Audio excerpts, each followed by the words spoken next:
आज की वीडियो में आपका स्वागत। आज की वीडियो बहुत ही इंटरेस्टिंग होने वाला है, तो वीडियो को स्किप ना करके पूरा देखें। तो वीडियो को स्टार्ट करने से पहले मेरा सभी को नमस्कार। आज की वीडियो में 8 ग्रह के बारे में कुछ रोचक तथ्य जानेंगे। अगर आपको सोलर सिस्टम के बारे में जानना है कि सूर्य और 8 ग्रह की उत्पन्न कैसे हुई, तो उसके लिए और एक वीडियो है, डिस्क्रिप्शन में लिंक दिया हुआ है, आप देख सकते हैं। सूर्य के करीब मर्क्यूरी यानी कि बुध ग्रह के बारे में जानेंगे। ये सौरमंडल का सबसे छोटा ग्रह है। बुध ग्रह की जो रोटेशन टाइम है यानी कि अपनी चारों तरफ परिक्रमा करना, जिससे दिन रात का परिवर्तन होता है, वो लगभग 58.65 डेज लगता है, जो कि अर्थ के दिन के अनुसार। और जो रिवोल्यूशन टाइम है यानी कि सूर्य की परिक्रमा करना जिससे ऋतु का परिवर्तन होता है, वो लगभग 88 डेज यानी कि अर्थ के दिन के अनुसार लगता है, जो कि सौरमंडल में सभी ग्रहों से तेज रिवोल्यूशन है।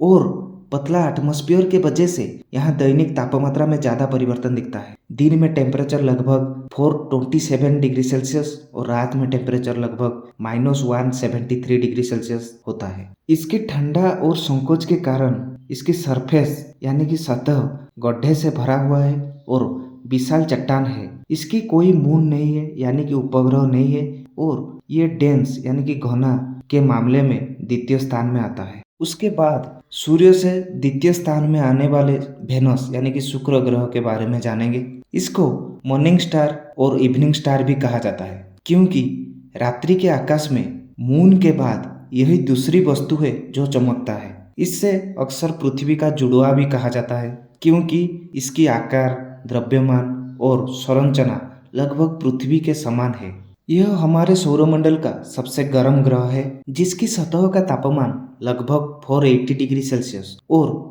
जो कि दिन और रात में लगभग समान तापमान रहता है। और जो सरफेस प्रेशर यानी कि सतही दबाव पृथ्वी के दबाव का 90 गुना है, यानी कि अर्थ में जो सरफेस प्रेशर है उसकी 90 गुना ज्यादा वेनस में है। ये इतना गर्म होने का कारण उसकी वायुमंडल, जो कि मुख्यतः कार्बन डाइऑक्साइड से गठित हुआ है, लगभग 96.5% कार्बन डाइऑक्साइड, 3% नाइट्रोजन और सल्फ्यूरिक एसिड का बादल से गठित हुआ है। ये एक चट्टानी ग्रह है और यहाँ पर्वत और ज्वालामुखी भी मौजूद है। दो इंटरेस्टिंग बात इस ग्रह का है। एक, यहाँ एक दिन एक साल से अधिक है, मतलब कि इसकी जो रोटेशन यानी कि अपनी चारों तरफ घूमना जिससे दिन रात का परिवर्तन होता है, उसके लिए 243 अर्थ डेज लगता है। और रिवोल्यूशन यानी कि सूरज की चक्कर लगाना जिससे ऋतु का परिवर्तन होता है, उसके लिए 225 अर्थ डेज लगता है। इसीलिए इसका एक दिन एक साल से ज्यादा है। और दूसरी बात, इसकी जो रोटेशन है वो रिट्रोग्रेड रोटेशन है, यानी कि क्लॉकवाइज रोटेशन, मतलब कि ये क्लॉकवाइज डायरेक्शन में घूमते हैं। वेनस और यूरेनस दो ही प्लैनेट्स है जो कि क्लॉकवाइज रोटेशन करते हैं, जो कि उल्टा है। और सभी ग्रह एंटी क्लॉकवाइज रोटेशन करते हैं, मतलब कि घंटा की विपरीत दिशा में घूमते हैं।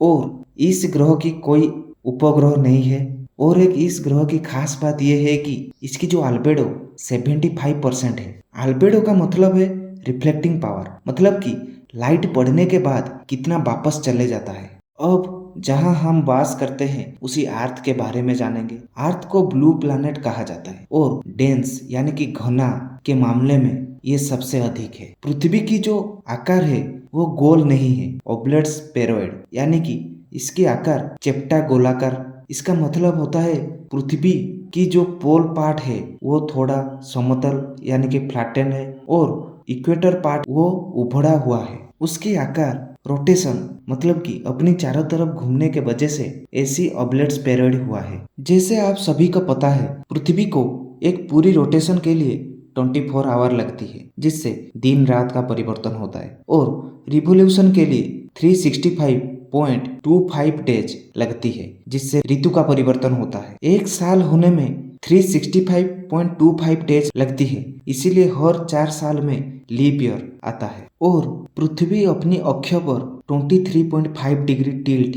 मतलब कि झुकाव हुआ है, जो कि ऋतुओं का कारण है। पृथ्वी की व्यास करीब 12,742 किलोमीटर है और जैसे आप सभी को पता है कि पृथ्वी की जो सतह है 71% खारा पानी से ढका हुआ है और 29% भूमि है जिसमें विविध विशेषताएं जैसे कि पर्वत, घाटी और मैदानों है। और पृथ्वी की वायुमंडल गैस का एक मिश्रण है, मुख्यतः नाइट्रोजन 78% और ऑक्सीजन 21%। उसके साथ एक प्रोटेक्टिव लेयर O3 जिसे ओजोन लेयर कहते हैं, जो कि सूरज की हानिकारक किरण को फिल्टर करती है।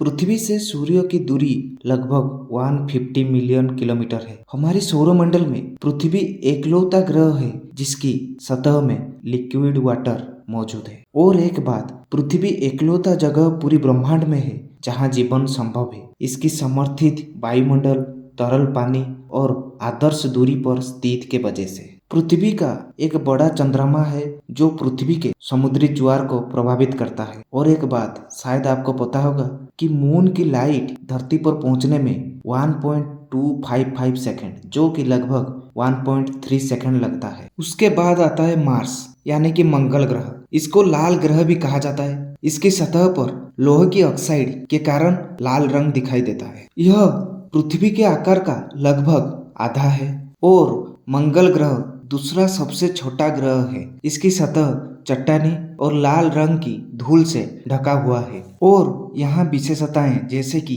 ओलंपस मोन्स, जो कि सौरमंडल का सबसे विशाल ज्वालामुखी, और बेलस मेरिनेरिस एक विशाल घाटी के साथ इसकी सतह प्राचीन जल प्रवाह के निशान भी दिखाती है। इसकी वायुमंडल बहुत पतला है और मुख्यतः 95% से भी ज्यादा कार्बन डाइऑक्साइड और नाइट्रोजन आर्गन से बना हुआ है। मंगल ग्रह का गुरुत्वाकर्षण बल यानी कि ग्रेविटेशनल फोर्स कम है। यदि किसी का वजन पृथ्वी पर 100 केजी होगा तो मंगल पर उसका वजन केवल 38 केजी होगा। ये ग्रह बहुत ही ठंड है। तापमान ज्यादा से ज्यादा 20 डिग्री सेल्सियस और कम से कम -153 डिग्री सेल्सियस होता है। पृथ्वी की तरह मंगल पर भी ऋतुएं होता है, लेकिन वे पृथ्वी की तुलना में लगभग 2 गुना होते हैं। और ये मौसम भी अनुभव करता है, हवा और बादल के समय। और यहाँ धूल भरी आंधी और मंगल भूकंप भी होता है। यहाँ पानी भी मौजूद है, मुख्यतः बर्फ की अवस्था में, पोलर रीजन में यानी कि ध्रुवीय क्षेत्रों में, और भूमि में स्थायी रूप से जमी हुई है, और वायुमंडल के बादल में भी। लेकिन सतह पर कोई तरल जल नहीं है। और मंगल ग्रह के